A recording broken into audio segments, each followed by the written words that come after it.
Graça e paz, mulheres. Nós estamos aqui nesse terceiro dia, do dia 3 de outubro de 2023, para os 3 meses do nosso projeto 3 Dimensões. Uau! O número 3 é um número muito profético. O número 3 fala de ressurreição, de trazer à vida aquilo que estava morto. E eu quero começar esse devocional profetizando ressurreição sobre a sua vida. Um tempo de aquilo que estava morto ressurgir, ressuscitar para a glória de Deus. Vamos lá para o nosso devocional? Quero te dizer novamente que é uma honra ter você aqui comigo. Em 1 Reis, capítulo 19, a partir do versículo 4, diz assim: Elias teve medo e fugiu para salvar a vida. Foi para Berseba, uma cidade em Judá, e ali deixou seu servo. Depois foi sozinho para o deserto, caminhando o dia todo. Sentou-se debaixo de um pé de giesta e orou, pedindo para morrer. Já basta, Senhor, disse ele, tira minha vida, pois não sou melhor que meus antepassados que já morreram. Então ele se deitou debaixo do pé de giesta e dormiu. Enquanto dormia, um anjo o tocou e disse: levante-se e coma. Elias olhou em redor e viu, perto de sua cabeça, um pão assado sobre pedras quentes e um jarro de água. Ele comeu, bebeu e se deitou novamente. O anjo do Senhor voltou, tocou mais uma vez e disse: levante-se e coma um pouco mais. Do contrário, não aguentará a viagem que tem pela frente.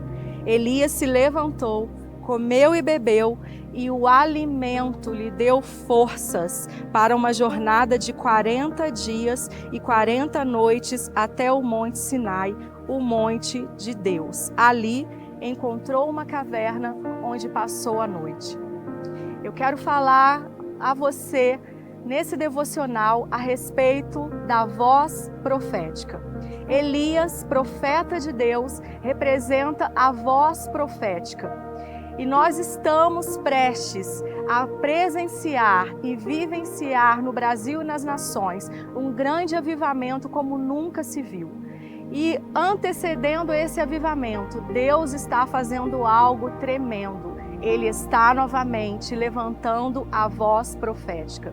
E todas as vezes, quero que você preste muita atenção nisso, todas as vezes que Deus está levantando a voz profética, o opositor, o inimigo da igreja, o inimigo da nossa alma, levanta uma falsa voz, uma oposição, chamado doutrina, ensino de Jezabel. O interessante é que quando nós vemos o livro de Apocalipse e as cartas à igreja, Jesus escreve à igreja dos últimos dias dizendo: eu tenho contra vocês que vocês toleram Jezabel, aquela mulher que se diz profetiza. E Deus chama a igreja ao arrependimento. Do contrário, ele virá e lançará ela enferma em uma cama.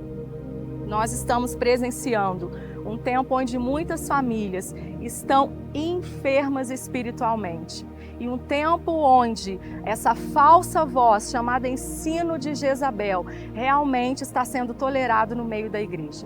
Quero que você perceba algo comigo que nós acabamos de ler nesse texto. Elias desejou a morte. Talvez você que está me ouvindo aí, está passando por um momento onde você está pensando como Elias: pode me levar, Senhor, a vida já não faz mais sentido para mim, não encontro mais propósito para a minha vida. Talvez você está desejando que dormir e não acordar mais. Talvez você está entrando dentro de uma caverna, entrando dentro do seu quarto e só querendo dormir, fechar a sua cortina, fechar o seu blackout. Elias também passou por isso. Ele entrou dentro de uma caverna que Deus não havia mandado ele entrar. Ele foi para um deserto que Deus não havia levado ele, Deus não havia o mandado ir. Mas Deus faz algo tremendo. Deus envia um anjo e Deus envia alimento para Elias. Elias come e ele volta a dormir. Talvez você está recebendo alimento da parte de Deus, mas você ainda não conseguiu sair desse estado de sono espiritual, sair de dentro dessa caverna. Mas esse projeto significa para a sua vida Deus te dizendo: Vem, sai para fora dessa caverna e coma um pouco mais. Porque do contrário, se você não comer mais um pouco, se você não alimentar mais o seu espírito, você não vai conseguir suportar aquilo que está pela frente. Esse avivamento que Deus vai trazer, Ele vai tocar famílias inteiras, Ele vai tocar crianças, mulheres, jovens, idosos. Foi profetizado sobre Joel acerca desse avivamento. E eu creio que a sua casa vai experimentar, e ela já vai começar a experimentar nesses 3 meses de projeto, reavivamento da parte de Deus. Creia comigo a respeito disso em nome de Jesus. Essa doutrina e esse ensino de Jezabel fala de uma manipulação, de um controle. Ele não atinge somente mulheres, mas nós estamos observando nesse tempo mulheres que estão entrando em um lugar onde elas não foram colocadas por Deus para estar. Um lugar de domínio, um lugar de controle e um lugar de manipulação. Jezabel se casou com um rei de Israel chamado Acabe e ela castrou esse homem. Aquele homem não tinha sacerdócio dentro da sua casa. Ele nem mesmo governava Israel. Ele estava sentado no trono, mas quem ditava as ordens era essa mulher chamada Jezabel. Eu acredito que você conhece a história de Nabote. Ele tinha uma vinha que fazia divisa com o palácio de Acabe, desse rei casado com essa mulher chamada Jezabel. E Acabe olha para aquela vinha e deseja aquela vinha. E Nabote se nega a vendê-la porque era uma herança de família, tinha um significado especial para ele. E está escrito que o rei Acabe entra para dentro do seu quarto, deita na sua cama e fica lamentando, um homem infantilizado que não tinha estrutura para lidar com problemas e frustrações. E ela se passa pelo seu marido e escreve cartas para que se levantasse uma calúnia, um falso testemunho contra Nabote e ele fosse morto. Isso significa ensino jezabélico, doutrina de Jezabel. E Deus está nos chamando ao arrependimento. Nós precisamos examinar o nosso coração, olhar para dentro de nós mesmos e entendermos se nós estamos cooperando para que Deus levante a voz profética ou se nós estamos cooperando com essa falsa voz chamada ensino de Jezabel, doutrina de Jezabel. E esse devocional é para isso, é para te fazer pensar, é para te fazer olhar para si mesma, examinar a si mesma, porque este é o tempo de erguer a voz profética. Talvez você esteja pensando, como eu vou me tornar essa mulher que coopera para que a voz profética ecoe dentro da minha casa, ecoe a partir de mim e da minha família, se eu estou como Elias, dentro de uma caverna, só querendo dormir, em tristeza profunda, desejando a morte. Elias estava pensando que ele estava sozinho. Ele diz assim para Deus: Senhor, só restou eu. Não existe mais profetas, todos se corromperam. Só eu restei em Israel. Só eu não dobrei os meus joelhos a Baal.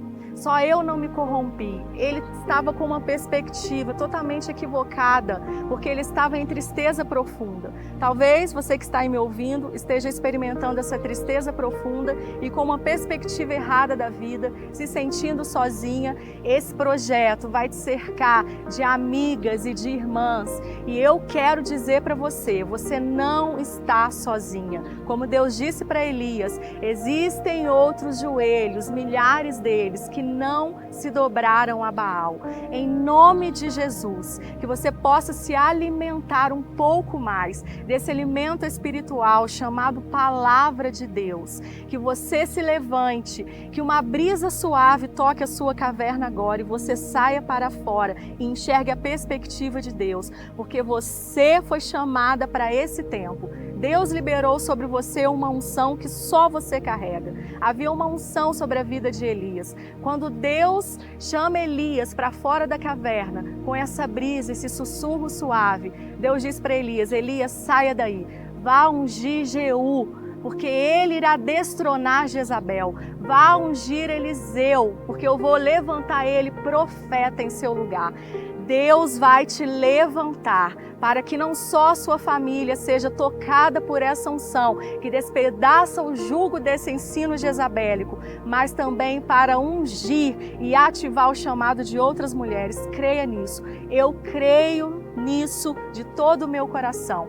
Quero te encorajar a compartilhar essa mensagem e eu gostaria de pedir a você, se você assim deseja, compartilhe aqui comigo nos comentários aquilo que você tem experimentado de Deus nesses devocionais. Esse é o terceiro, talvez você esteja aqui e ainda não assistiu os outros. Agora você pode ir lá, assistir o primeiro, assistir o segundo e nós vamos continuar nessa jornada. Esse é só o terceiro dia de 90 dias. Aguardo você amanhã nesse mesmo horário e que Deus te abençoe.